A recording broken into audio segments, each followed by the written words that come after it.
Hello and welcome to my channel today, Boots Takes and More. Today we're reading the story I'm writing called Futurama Story Concept. So please like this video and subscribe to the channel.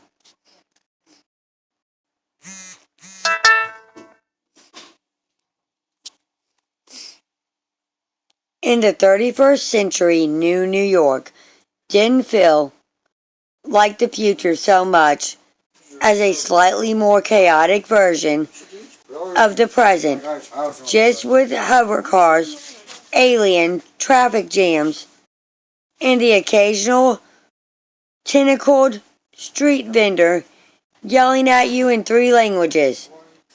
That's where Philip J. Fry ended up accidentally frozen for 1,000 years and waking up in a world that made even less sense than his old pizza delivery job.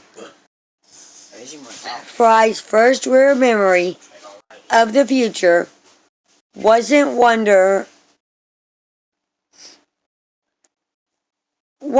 it was confusion, hunger, and a strong desire for a couch that didn't try to eat him. Then he met Leela, the one-eyed, tough as nails spaceship captain who tried very hard to pretend she wasn't responsible for his survival. She worked at Planet Express, a delivery company ran by Professor Farnsworth, a brilliant man whose inventions were usually either groundbreaking or legally questionable in at least 7 star systems. And then there was Bender. Bender wasn't just a robot.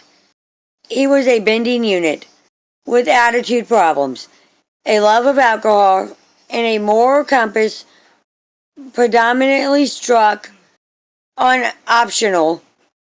He introduced himself to Fry. Put him in the dirty clothes. Because that's where you put him.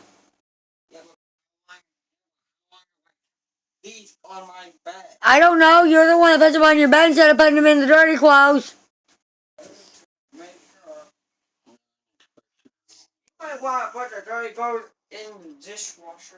I'll put it in the wash machine tomorrow.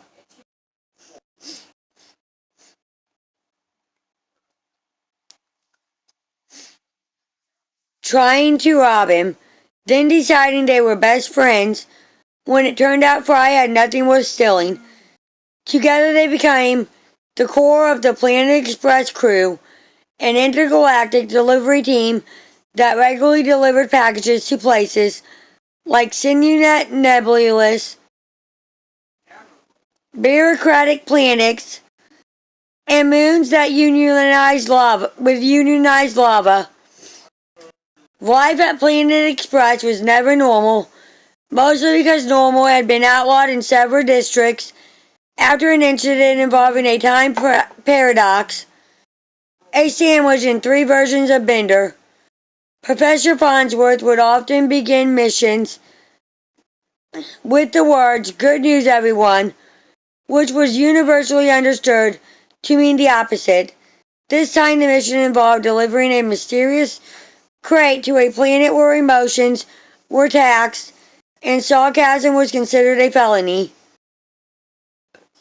Fry, of course, thought this sounded pretty chill. Layla immediately disagreed. Bender saw it as an opportunity to smuggle 14 illegal substances, 3 questionable souvenirs, and 1 extremely judgmental bird.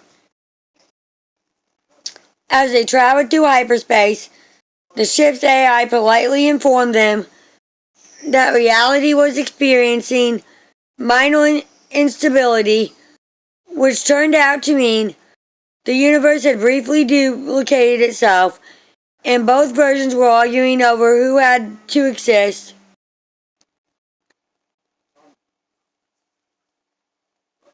Meanwhile, back in New York, Zoidberg was accidentally promoted, then accidentally demoted, then accidentally elected mayor. No one was entirely sure how. By the time the crew reached their destination, the crate had begun speaking in ancient bureaucratic forms of Latin and demanding paperwork in triplicate. Fry tried to help by signing it, which only made things worse as it legally classified him as a potential galactic liability with emotional variance issues.